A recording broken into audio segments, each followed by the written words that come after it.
नमस्कार, हमारे सभी दर्शकों को रक्षाबंधन पर्व की बहुत बहुत शुभकामनाएं। और आइए हमारी खास पेशकश आपको दिखाते हैं। गाजा में युद्ध रुक जाए, इसके लिए अमेरिका के राष्ट्रपति जो बाइडेन ने अपने विदेश मंत्री को इस्राएल भेजा है। लेकिन एंटनी ब्लिंकेन का विमान इस्राएल में उतरने से पहले ही नेतन्याहू ने एक ऐसे अटैक का ऑर्डर दे दिया जिसके बाद सीजफायर की डील फेल होना पक्का है। इस्राएल के दुश्मन इसे नेतन्याहू का हिजबुल्लाह हथियार बता रहे हैं, जिसने एक बार फिर आग उगली है।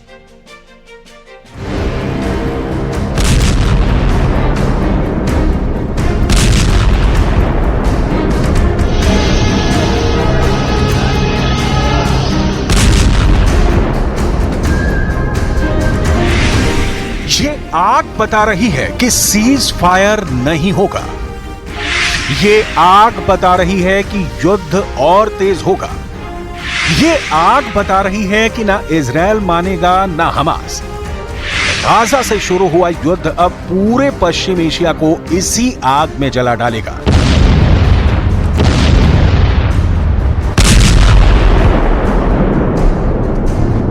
ये है वेस्ट बैंक का जेनिन इलाका, फिलिस्तीन का वो हिस्सा जो पूरी तरह इजराइल के कंट्रोल में है। यहां पर ये कार जल रही है और इस कार में जिंदा जल रहे हैं 2 लोग जो हमास के अल कस्साम ब्रिगेड के बताए जा रहे हैं।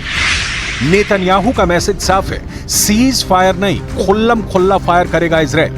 नेतन्याहू की धमकी साफ है, हमास गाजा में भी मरेगा, हमास लेबनान में भी मरेगा, हमास ईरान में भी मरेगा और वेस्ट बैंक में भी इजराइल हमास को नहीं छोड़ेगा। इजराइल के इस हमले के बाद यह बात साफ हो गई है कि सीज फायर नहीं होगा और अब जेनिन में अटैक के बाद युद्ध और खौलने लगा है। जेनिन में इजराइल का हमला कैसे हुआ, ये कार कैसे जली, ये धमाका हुआ और इस हमले को कैसे अंजाम दिया गया, बहुत गौर से देखिएगा। Camera number 1, dashboard camera. एक कार के डैशबोर्ड पर लगा कैमरा आगे जा रही दूसरी कार में हुए इस धमाके को रिकॉर्ड करता है। कैमरा नंबर 2, एक दुकान में लगा कैमरा यानी सीसीटीवी। ये शख्स दुकान के बाहर देख रहा, एक कार गुजरती है और फिर होता है धमाका। एक बार फिर देखिए, इसी गुजरती कार में धमाका होता है। कैमरा नंबर 3, इजराइल के ड्रोन में लगा कैमरा। आसमान से इजराइल ने इस धमाके को रिकॉर्ड किया है। जिस कार पर अटैक हुआ वो साफ साफ इंफ्रारेड कैमरे पर रिकॉर्ड हुआ। इसके बाद देखिए क्या अफरा तफरी मची।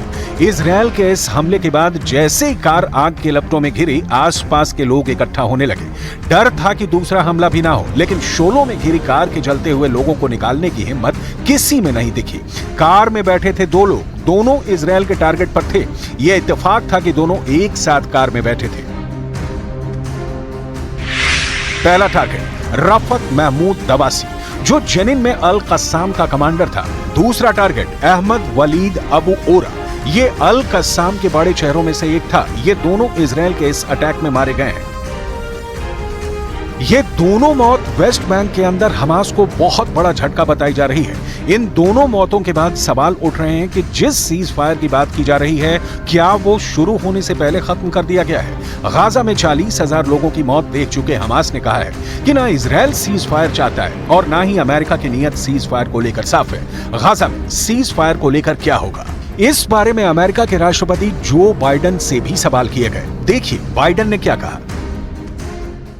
Are you more optimistic now than you have been in months past? Yes. Why? If I told you that, I'd give away what's going on.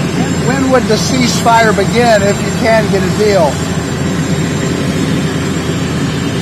That remains to be seen. Biden की बातों में बहुत suspense है और Gaza में तबाही रुकी नहीं है। गाजा के जवायदा में इजराइल के एक ही हमले में 17 लोगों की मौत हुई है। मरने वालों में बहुत से बच्चे हैं। इजराइल ने दावा किया था कि जिस जगह मिसाइल से हमला हुआ वहीं हमास के लड़ाकू दस्ते मौजूद थे।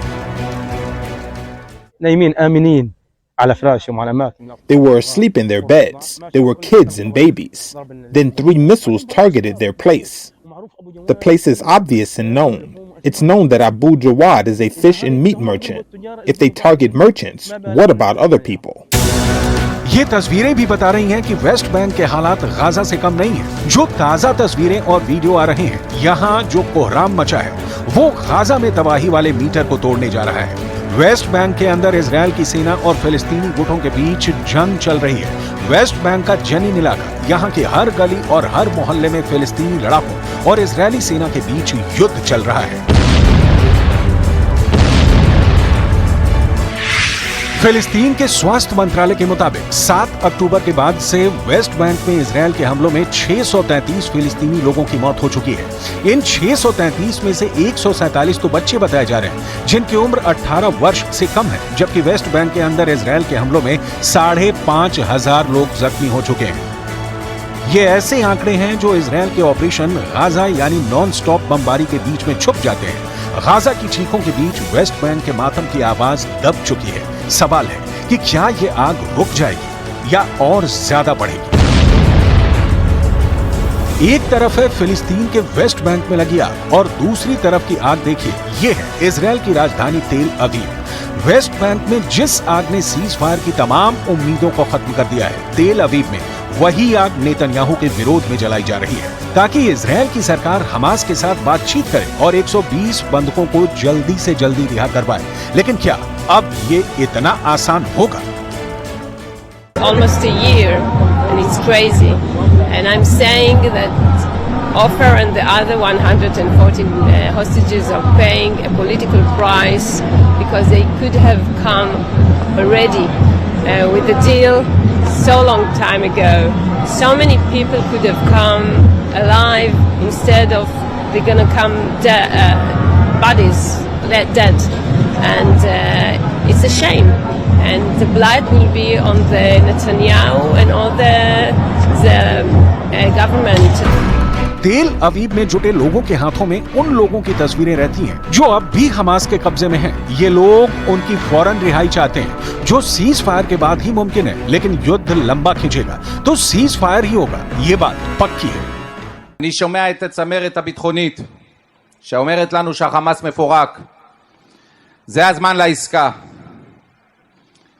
גם החמאס רוצה את זה. גם איראן וחיזבאללה בשקט שלהם גם רוצים את זה. אם לא תהיה עסקה, תהיה מלחמה ארורה. ובמלחמה הארורה הזאת יודעים איך נכנסים, אבל לא יודעים איך יוצאים. 24 घंटे के अंदर इजरायल, गाजा और वेस्ट बैंक में जो कुछ हुआ उससे ये बात साफ है कि अब सीज फायर नहीं, खुल्ला फायर करेगा इजरायल। इजरायल बता रहा है कि अब हमास गाजा में भी मरेगा। ईरान और लेबनान के साथ वेस्ट बैंक में भी वो हमास को नहीं छोड़ेगा। वेस्ट बैंक के जेनिन में अटैक के बाद ये युद्ध अब और खौलने लगा है। सीज फायर के रास्ते बंद हो रहे हैं। वेस्ट बैंक में इस हमले से पहले इजरायल तेहरान में हमास चीफ इस्माइल हानिया को खत्म कर चुका है। इस्माइल हानिया को सीज फायर के लिए हमास का सबसे सीनियर लीडर बताया जाता था और अब इस लीडरशिप को खत्म करके इजरायल ने मैसेज दे दिया है। ऐसे ही हमले वो लेबनान में भी करता रहा है और अब इजरायल ने वेस्ट बैंक में भी अपना लेबनान मॉडल लागू कर दिया है। इजरायल का लेबनान मॉडल यानी टारगेट पर मिसाइल से हमला, चाहे वो ड्रोन से हो या फिर फाइटर जेट से, पिन पॉइंट एक्यूरेसी के साथ ऐसी स्ट्राइक में चलती कार पर मिसाइल से हमला होता है। इसमें हेल्प फायर मिसाइल भी शामिल है और इसमें निमरॉड मिसाइल भी है। ये दोनों मिसाइल इजरायल के पास हैं। इजरायल लेबनान मॉडल के तहत ये मिसाइल ड्रोन, हेलीकॉप्टर या फिर फाइटर जेट से फायर की जाती है और फिर ये चलती हुई गाड़ी को भी आराम से टारगेट कर सकती है। इसे ही अब कहा जा रहा है वेस्ट बैंक में इजरायल का ऑपरेशन एनाकोंडा। गाजा के बाद वेस्ट बैंक में इजरायल और हमास के बीच बड़ा युद्ध शुरू हो चुका है। इजरायल के ऑपरेशन एनाकोंडा में इस वक्त पूरा वेस्ट बैंक जकड़ा जा चुका है। इजरायली सेना की गाड़ियां इस वक्त पूरे वेस्ट बैंक में घूम रही हैं। उत्तरी वेस्ट में तुलकरम कैंप के अलावा जेनिन के आसपास सबसे ज्यादा हिंसा देखी जा रही है। जेनिन और तुलकरम इस वक्त वेस्ट बैंक का रफा और खान यूनुस जैसा वॉर जोन बन चुका है। जिस तरह के इजरायली हमले गाजा के रफा कैंप के आसपास हो रहे हैं, कभी 80 तो कभी 100 से भी ज्यादा लोगों की जान जा रही है। ठीक वैसा ही ऑपरेशन अब इजरायल ने वेस्ट बैंक के तुलकरम इलाके में चला दिया है और इसका नाम है ऑपरेशन एनाकोंडा। गोलियों की बौछार, बारूदी सुरंगों के धमाके और गलियों में गोलीबारी की तस्वीरों ने पूरी दुनिया को परेशान कर दिया है। सवाल उठ रहा है, क्या इजरायल अब वेस्ट बैंक को दूसरा गाजा बनाना चाहता है? वेस्ट बैंक फिलिस्तीन का वो हिस्सा है जो गाजा से करीब 20 गुना बड़ा है और यहाँ करीब 30 लाख लोग रहते हैं जो फिलिस्तीनी हैं। यहीं से इजरायल को अब 7 अक्टूबर जैसे हमले का खतरा सता रहा है। ये पूरी दुनिया जानती है कि वेस्ट बैंक कहने को तो फिलिस्तीन में है, लेकिन उसके बड़े हिस्से पर इजरायल की सेना का कब्जा है। इजरायल धीरे धीरे अपने लोगों को वेस्ट बैंक में बसा रहा है ताकि वो फिलिस्तीनियों को कंट्रोल कर सकें और उनके इलाके वेस्ट बैंक और इजरायल के बीच बफर जोन के रूप में भी काम करें। चाहे वेस्ट बैंक का जेनिन हो या फिर तुलकरम का इलाका, यहाँ आए दिन इजरायल के खिलाफ प्रदर्शन होता है। इजरायल इन इलाकों को कंट्रोल करके भी यहाँ जूझता है क्योंकि इजरायल का विरोध यहाँ सबसे ज्यादा है। गाजा में इजरायल के विमान तबाही मचा रहे हैं, हजारों टन बम गिरा रहे हैं। इजरायल के हमले के बाद गाजा खंडहर में तब्दील हो चुका है, तो दूसरी तरफ वेस्ट बैंक में ऑपरेशन एनाकोंडा जारी है। आज पूरी दुनिया में इस युद्ध की चर्चा हो रही है। युद्ध को लेकर दुनिया 2 धड़ों में बंट गई है। एक धड़ा वो जो इजरायल की इस कार्रवाई को सही ठहरा रहा है, तो दूसरा वो जो इसे फिलिस्तीनियों पर जुल्म बता रहा है। गाजा के साथ ही इजरायल वेस्ट बैंक पर आहिस्ता आहिस्ता आगे बढ़ रहा है। वेस्ट बैंक में इजरायल के ड्रोन से मिसाइल हमले किए जा रहे हैं। ये बात जाहिर है कि गाजा के बाद इजरायल के निशाने पर अब वेस्ट बैंक है, क्योंकि गाजा में हमास से निपटने के साथ साथ इजरायल अब वेस्ट बैंक पर पूरी तरह कंट्रोल चाहता है। लेकिन वक्त के साथ इस युद्ध में और खून बहने वाला है। तस्वीरें यही साबित करती हैं।